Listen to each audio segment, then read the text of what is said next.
as a presentation. Yeah. Thank you. Dear members, you're welcome to this session.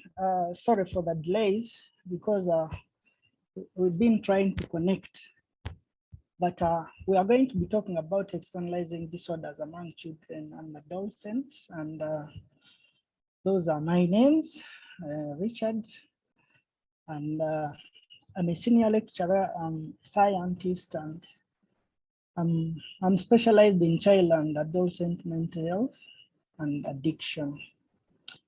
So I think let's first start with some of the global statistics. Do you hear me? Do you all hear me? Hello? Yes, you are loud and clear. Great. Yes, we can hear you. Globally, we have 8 million people worldwide, but 3 billion, out of the 8 billion, 3 billion are young people who are less than 25 years, making up 41.25% of the world population. 2 billion are children and 1.3 adolescents. Africa has the youngest population in the world, with 70% of the people under the age of 30 years. And this is the biggest range in the world, actually. Over 226 million adolescents in sub-Saharan Africa make the largest population of adolescents of the world, and 23% of these are aged between 20 to 19, and 20% of all adolescents globally are within the sub-Saharan Africa. It's the largest generation that we've ever had.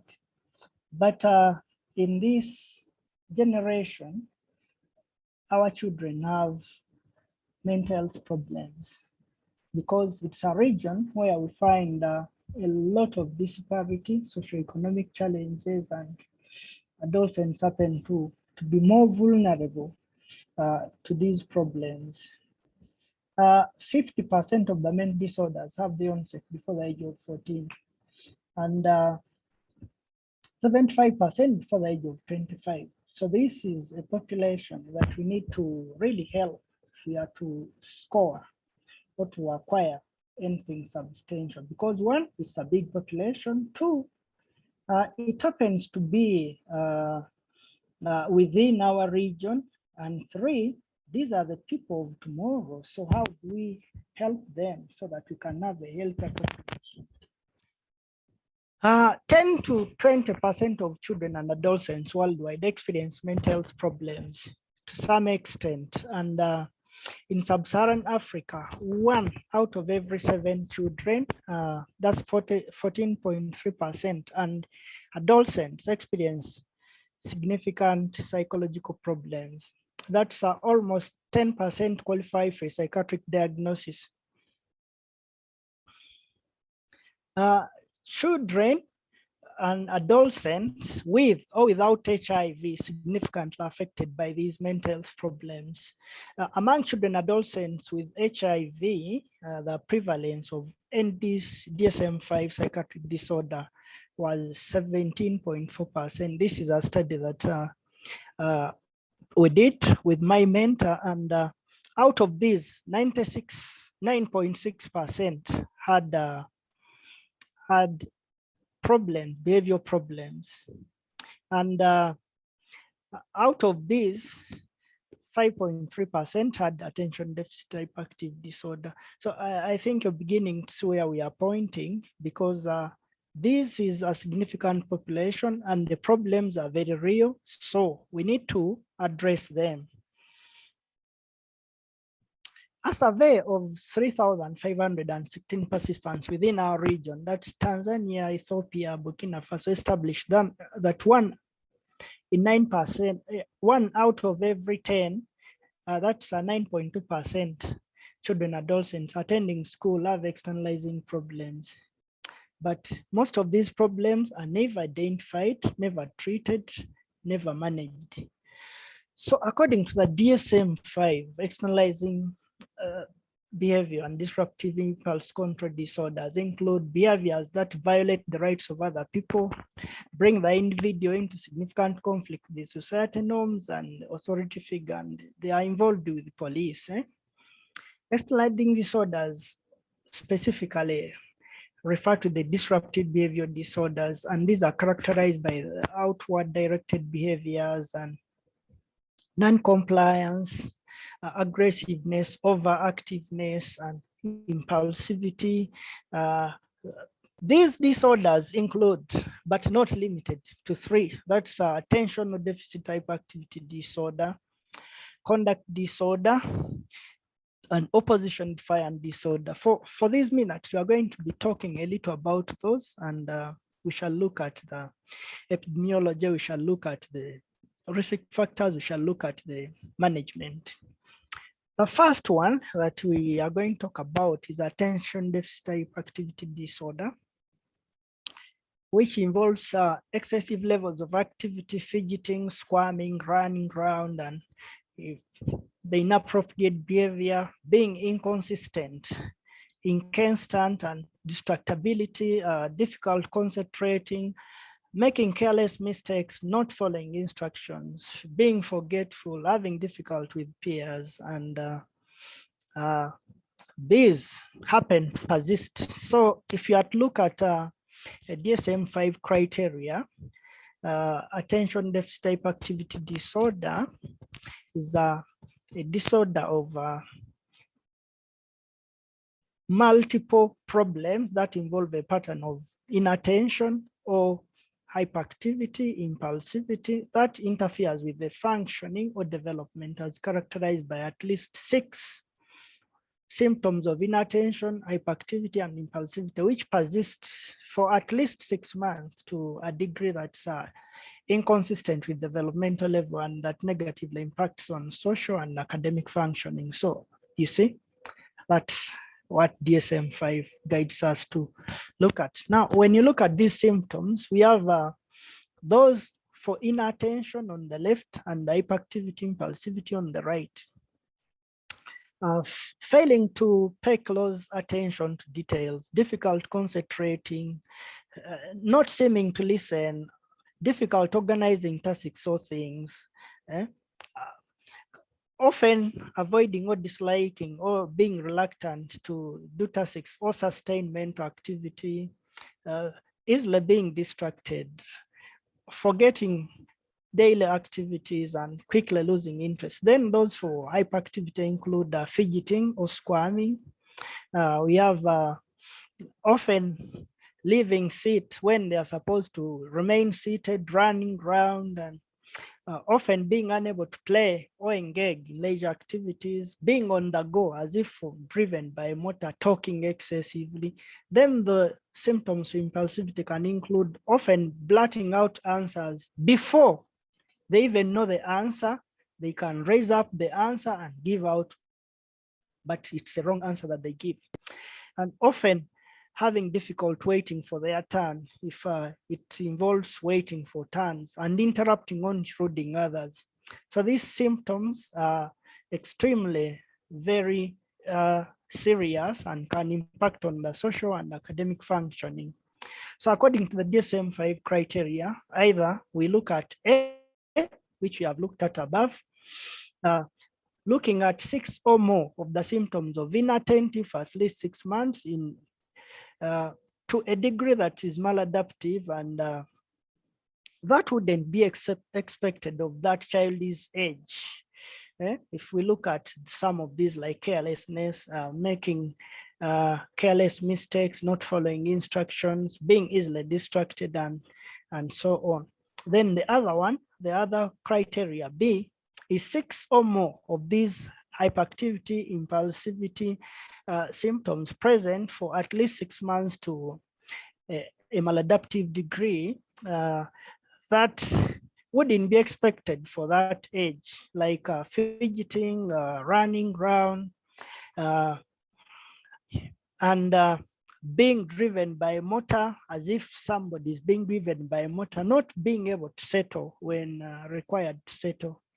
Several of these should be present before the age of 12. And this should be manifest in more than 2 settings, either at home, school, or work. So this is where we need to work closely with the teachers and be able to get a good report of these behavioral problems. These symptoms should be impairing to the child socially, academically, or other forms of functioning. People age 17 older may only have inattentive symptoms because there is learned adaptation. They might learn to deal with some of them, but still some symptoms persist, and that's why we are concerned about this problem. There are specifiers. We can have predominantly inattentive type, predominantly hyperactive type, or we can have the combined type.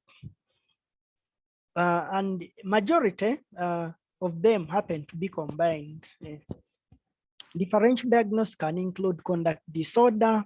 So we can have ADHD with conduct disorder, or it can be ADHD with oppositional defiant disorder.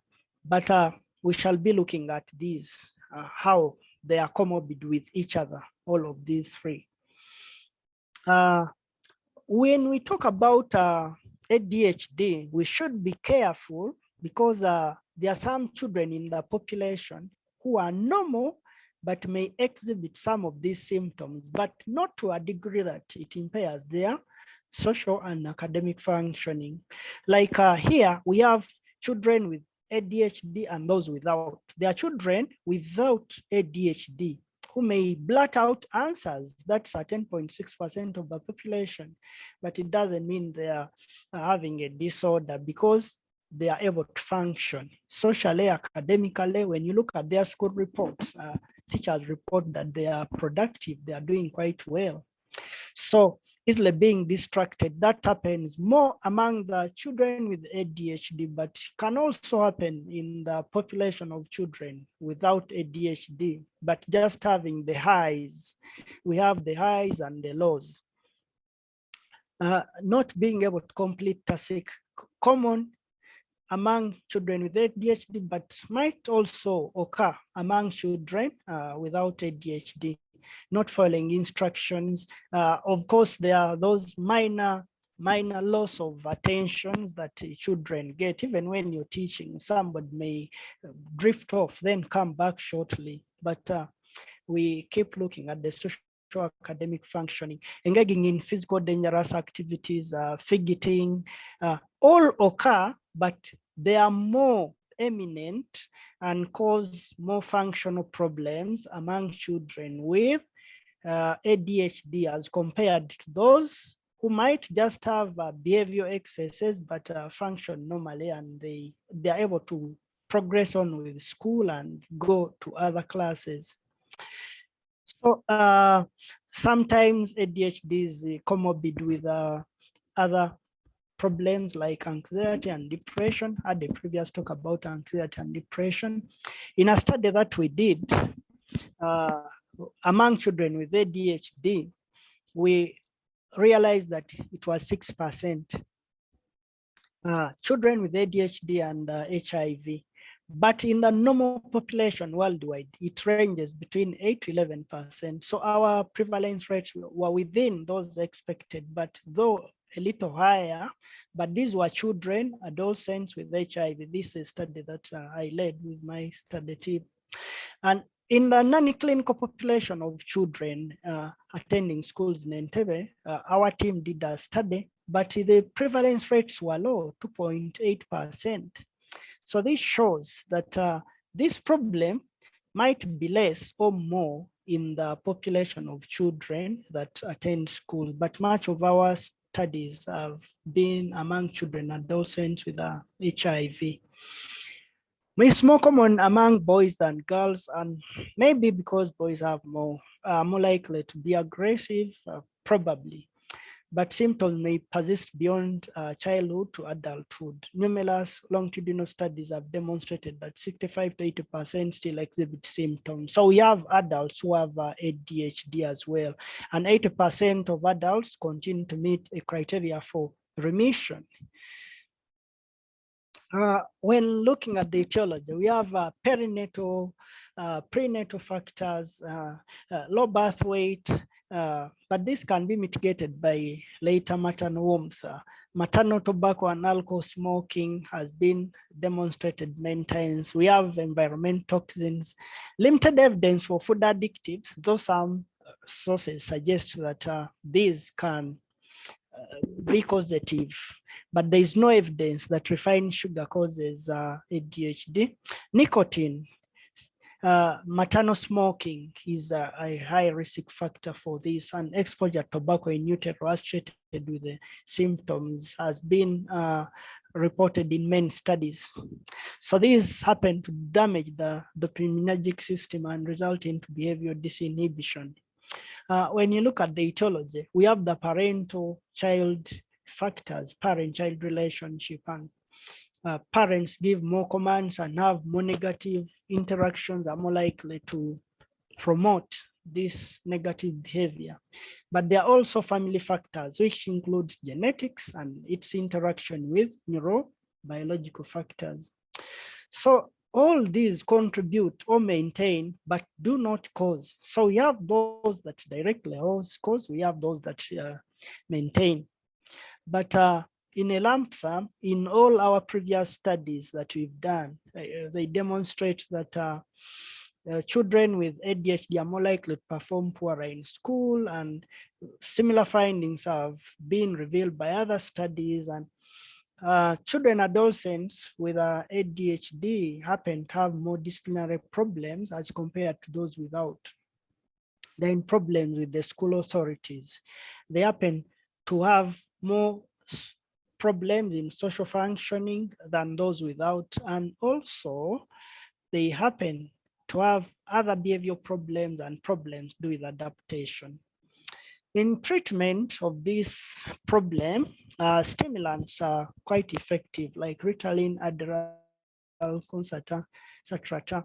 So this can help reduce the disruptive behavior, improve interactions with parents, teachers, improve goal-directed behavior and concentration, reduce aggression, and they're effective in about 75% of children with ADHD, but there are no side effects. There are side effects. So of course, you know that every drug has side effects. So the side effects might limit their usage, among which includes loss of appetite, weight, sleep problems, and so on. And remember, in most cases, this problem is long-term. So sometimes medication has to be combined with a behavioral therapy. This was revealed in a very big study, the MTS study.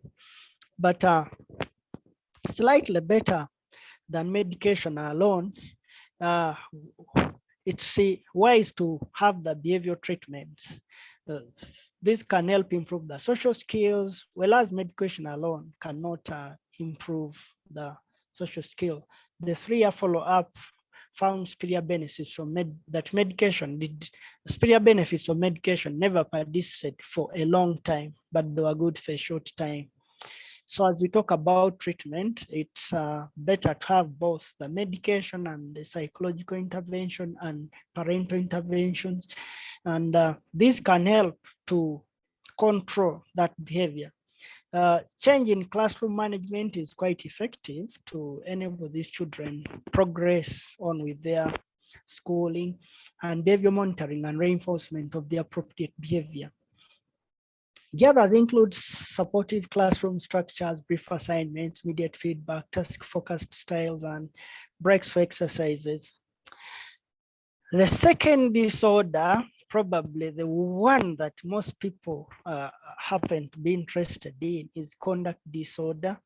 And I'm sure as we talk, some of you have either studied with these people or you've been with them, or some of you might be having them in your houses, but you've never realized that I think there is a problem. So conduct disorder involves a pattern of engaging behaviors that violate the social norms and rights of others, and often illegal. They manifest with aggression, cruelty towards other people or animals. Some can kill animals. You can find children who kill animals like cats, tearing cats. opening the mouth and tearing small animals and killing them, damaging property, lying, stealing, vandalizing things, often accompanied by viciousness, callousness, and lack of remorse, breaking into cars, raping, small people who go and gang rape, set fires. So these are real problems. And if not managed, they turn out to be bigger problems. According to the DSM-5, the diagnostic criteria has 4 of the following being present to be able to diagnose these problems, like the aggressive behavior towards animals, frequent physical alterations with others, use of weapon to harm others. Some of them have knives, some have pistols. I think you have had children who shoot people. Sometimes they shoot adults. Deliberately being physically cruel to other people. They inflict pain on others and are happy to see blood when others are in pain. They deliberately harm animals. They are involved in confrontational activities like mugging. So most of the mugging you see downtown in Kampala, those children have problems, but they have never been supported or managed. They can have perpetrated forcible sexual acts on other people. Some of the children that we've managed can tell you, 8-year-olds, 9-year-olds, they can tell you we raped a woman, who were 6 of us.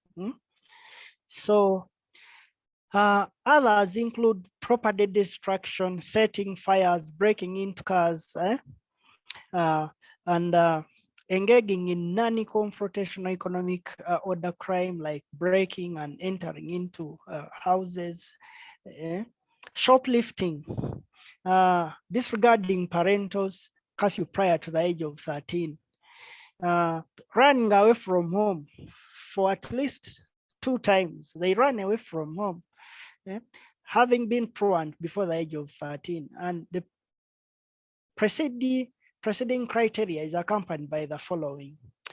The behaviors cause significant impairment in function, and 2, the individual might happen to go past the age of 18 and develop into what we call antisocial personality disorder. Again, this is another one, but this time we find these are adults who are manifesting with this. I think you've had some of these people who are reported to have killed their girlfriend. After having sex with them, they kill them, put them in the manhole, and every day they drive out and come back, and they're not mindful, because this is a problem that starts early by age 6, 7, 8 and continues on. So if not well managed, it can progress to be considered as antisocial personality disorder after the age of 18. Yeah, the DSM criteria for diagnosing this is a repetitive and persistent behavior pattern that violates the basic rights of other people or conventional social norms, such as manifested by the presence of 3 or more of the following in the last previous 12 months, at least one of them in the previous 6 months. So those can include aggression to people, bullying, initiating physical fights, being cruel to other people, forcing someone into sexual activity, destruction of property, fire setting, vandalizing, deceitfulness or theft. They lie, they break into houses, they con people, they shoplift. Then C, serious violation of rules, staying out at night when they're supposed to be at home with their parents, and being defiant to the rules. You said, don't do this, they go against it and want to check you and see what you do. So this is happening all before the age of 13. There are further qualifiers like children, adolescents who are have unspecified onset, and we have those who have the limited pro-social emotions, lack of remorse or guilt or empathy or callous. They happen to be callous and unconditioned. And they are unconcerned about whatever happens to the person they do something to. One of my clients was very happy having, killed a cousin, and was very happy when talking about it. So most of these happen to be, children who have had several challenges. We can have the one where we specify and say it's either mild, moderate, or severe. That's a DSM-5 criteria. But largely, when you look at conduct disorders, we need to be mindful of the onset. These appear as early as preschool years, middle age, or to middle adolescence. And they are commonly comorbid with opposition defiant disorder, which may progress on to conduct disorder. Rejection by prosocial peers and association with delinquent peers with reinforcement of conduct disordered behaviors may occur. It's very common among this population of children. It's common to have substance use, unclear whether it precedes or it's concomitant with the disorder, but there is substance use, and there is anxiety and depression, which varies from 15 to 49%. Prevalence ranges between 2 to 10%, but it's high among the boys, 4 to 16%, as compared to the girls, 1.2 to 9%. Out of the studies we've done, we studied children, adolescents with HIV, and established a prevalence of 1.2, meeting a psychiatric diagnostic criteria. But those who had psychological problems only were 3.9. This was a study by Professor Kinyanda and our group. Prevalence among children, adolescents attending schools in sub-Saharan Africa, a larger study done with a bigger sample size, over 3,000, revealed that this problem is 34.5%. So this is a big problem. Probably we have not done many studies here in the non-clinical population. Most of our focus has been on the clinical population. So the population of children, adolescents who are not HIV, who are non-clinical, have not had this service. Of course, we are funder driven. The funding you get specifies either you're going to focus on a clinical problem, but we need to help the children out in the general population who are attending schools.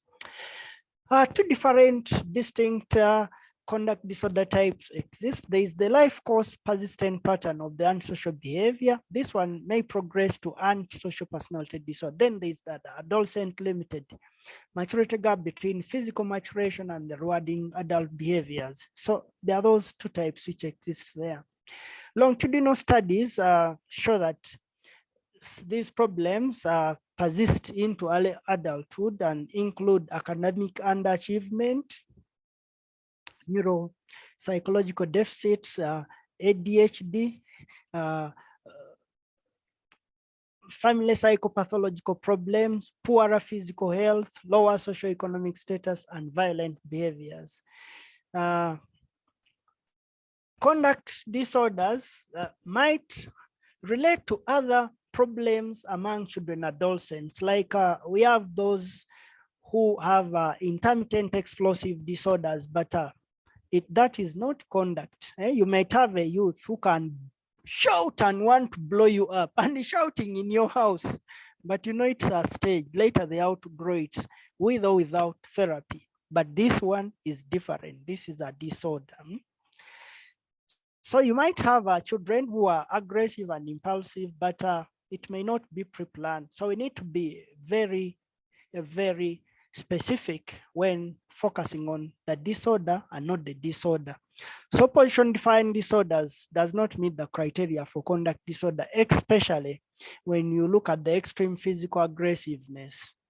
But child displays a pattern of defiance, argumentative, losing temper, lack of compliance, deliberately aggravating others, and being hostile, vindictive, spiteful, touchy, blaming others, for own problems. You know, if he doesn't perform well at class, he attacks the teacher. We've had them even at universities, and this is some of the work we do. One student might cause others to riot and want to burn the university, but when you focus on one specific student, you realize that he has an EPD which started as a conduct problem but is never been supported. So it's causing a lot of trouble, and these people need to be identified and supported. Conduct disorder can be comorbid with ADHD and learning disorders, other learning disorders like disruptive behavior disorders and so on and on. Most often diagnosed in more boys than girls, but those might look like risk factors for these include under control temperament, low IQ, parental rejection, neglect, child maltreatment, including sexual abuse, inconsistent parenting. If a couple is in a marital discord and mommy says, do this, dad says, no, don't do that, the child gets trapped up into either to take what mommy says or what dad says. Such children happen to end up having this problem.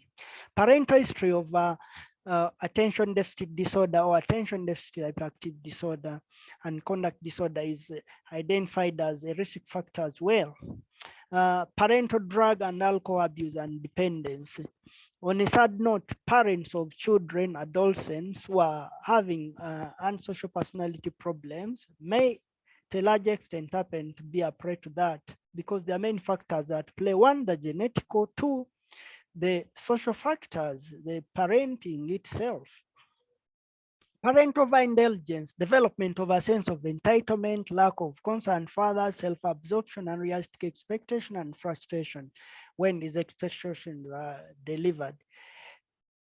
not delivered. So parenting, if a parent indulges so much, that might cause a problem to the child as well. Why are we concerned about these disorders? They are very impacting and can cause sexually transmitted infections, unwanted pregnancy. Remember, these are disorders of impulse control and defiance. So they're involved with the juvenile justice system, frequently in and out of prison. Family strife, they cause a lot of family strife and injuries from accidents, overspeeding and causing havoc, fighting, profoundly impacting on parents, including self-blame. Most parents who get trapped up, of course, we've had many colleagues, maybe some may be on this platform, but the child, the doctor can break down and pour out and say, what haven't I done? But this is your son, you take him to a very good school, the best school, and he's the one stealing people's things, he's the one fighting, he's the one violating rules, and you don't know what to do. So this can cause a lot of self-blame, guilt, anxiety, shame, social embarrassment, financial problems, conflict with the family, interruption of work, and fatigue. So when we look at the etiology, there are multiple factors which are multifaceted. We have the social, we have the psychological, and the neurobiology. All these compound together to cause the disorder. There are genetic factors. Heritability plays a great role. Twin study has revealed much of this, but though there are mixed results, adoption studies focus on the criminal behavior, not conduct disorder. Meta-analysis for the twin study suggests that 40 to 50% of the antisocial behavior is heritable. Genetics provides a strong influence when behaviors begin in childhood rather than adolescence. So we need to know, when did it begin? Is it in childhood or adolescence? But of course, genetics interacts with the environment, and the abuse as a child plus the low, ML activity most likely develops into this conduct disorder. Neurobiological factors include poor verbal skills, difficult with executive functioning, low IQ, low levels of resting skin, conductance, and heart rate, All these are suggestive of the arousal. Psychological factors include deficient moral development, especially lack of remorse, modeling and reinforcement of aggressive behavior, harsh and inconsistent parenting, lack of parental monitoring, cognitive bias, neutral acts by those perceived as hostile. So Dodge suggests a model for this aggression, and it may start from anywhere. It could be from ambiguous act interpreted as hostile, then the aggression towards others, and then the retaliation. And then one gets further angry and wants to go back. So it's a cycle that keeps running round, and children always want to give it back. One of our clients whom we had thought he was having a neurocognitive problem, in a discussion told me that, you know what, when I get out of hospital, I need to go and kill all the policemen who arrested me, because when I killed my cousin, why did they follow me and beat me terribly? So that intent and having a plan that when I leave hospital, I'll go back there, I think made us to focus and know that, oh, this was a conduct problem. So we need to look into the cases that we manage and get to know what are we managing. Peer influence is associated with conduct problems, rejection by peers, affiliation with deviant peers who have, broken rules and run out of their homes. Be mindful of whom your child interacts with. It's very important. Poverty is a strong risk factor. Urban environment also. People, these boys who are on the streets here in Kampala manifest much of this. Higher rates of delinquency among children and adolescents living in poorer neighborhoods than those who are living in richer neighborhoods. In treatment, we focus on family, use of family interventions. Evidence-based parenting programs are quite effective. Parental management training programs, teaching parents how to reward the pro-social behavior. But the most effective that we commonly recommend is the multisystemic approach. Deliver intensive community-based services at multiple levels. Treatment programs with the clear supervision, expectations for behaviors, accountability, consequences for inappropriate behavior are part of quality treatment. I think in this country, we are lacking such services. Campings are used to be like, but they're not having the experts, professionals to make sure that these people are properly rehabilitated. Knowing all this knowledge requires them to deliver those interventions. But sometimes it's just incarceration and they are not helping this young person to change. The multisystemic can involve several levels, right from the child. We have the caregivers, the siblings, the extended family, the peers, the neighborhood, the school, the provider agents, and community. Consistency across all those can help us acquire a lot. Now, the third and last one of these disorders under this cluster that we are looking at is the opposition defiant disorder. Criterion A for this disorder is a pattern of angry, irritable mood, argumentativeness, defiance, or vindictiveness, lasting at least 6 months within 4 weeks or more. So that's the DSM criteria. And these can include 6 or more of these, 4 or more of these, lasting for 6 months, often losing temper, often arguing with adults, and actively defying or refusing to comply with rules. You tell them this, they say, no, I'll not do it. Often deliberately annoying others, blaming others for their mistakes. When they fail an exam, they say, no, but the teacher was unfair. But he didn't inform us. He did not give us enough notice. So they are always pushing their blames to others. They are often touchy, easily annoyed and irritable, angry and resentful, often spiteful or vindictive. We have a formula that we use. I'll show it to you in a couple of seconds. But when you look at criterion B, we look at disturbance behavior being associated with distress in the individual or others, or his or immediate social contacts like the family. And this impacts negatively in the social, occupational, educational, or other forms of functioning. Then the criterion C, behaviors do not exclusively occur during the course of a psychotic, substance use, depressive, or bipolar disorder. So we need to rule out these ones so that we know what we are managing. So we need to narrow it down. The mnemonic that we use has the real bad. So R is for resentful, is for Islanoid, A is argues with adults, and L loses temper, B is blames others, A is annoys deliberately, D is defies rules, S is spiteful, and that's the real bad. Epidemiology rates vary between 2 to 16 and prevalence among children and adolescents with HIV. We did a study and we realized that among children and adolescents with HIV, opposition-defiant disorder was 2.2%. So those who met the psychiatric diagnosis were 2.2, and those who met the criteria for just having a psychiatric problem were 4.1. That's a study that was led by Kinyanda with our research team.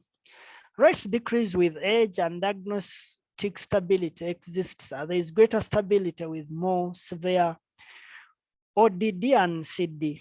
Stable as high among females than among males. More common in people with within the low socioeconomic status. Natural history is the gender different exists, but these can emerge after 6 years. More prevalent in males prior to puberty, more prevalent in males than in females. So the ratio is for 1.4 to 1. So the rates equalize later on around puberty, and usually evident by 8 years of age. Symptoms emerge at home, but generalize with time. Earlier onset has worse prognosis. Onset is typically gradual over months or years. ODD can relatively be benign, but sometimes lies on a continuum with a conduct disorder, 30 to 40% of individuals moving on from one stage to the next, moving on from opposition defiant disorder to conduct disorder to antisocial personality disorder. Now, we diagnose this one among adults after 18 years. I think you've had these cases on happening around here. He shot his girlfriend, he put him in the sock pit, he killed, he stabbed somebody. All these are cases of EPD. And these start as conduct disorder and progress on after age 18 to be considered as EPD. So there is need to study these problems and offer the supports. Associated features can include low esteem and mood, lability, low frustration tolerance, swearing and precautions, drug use. You've seen those guys, they swear a lot, they abuse, they use bad language, and all that follows them. 50% of kids with ADHD have ODD. 7% of kids with ODD have CD. Risk factors: opposition defiant disorder is more common in families where childcare is disrupted by multiple different caregivers. Multiple transitions are a big risk factor. You move your child from home A to B to C. In one of the children that I was seeing, this big shot had 5 wives. So he kept moving his daughter from home A to home B to home C. Now, all these women have very different parenting styles, and all of them subject to whatever they see this child do to. It's the other woman who taught you to do this. So the child was trapped up. In the end, ended up developing this problem and was on the run and ran to the ghetto finally. But the father is very rich and blessed, but he ran even out of the rehab. common in the families in which church. Dr. Mpango.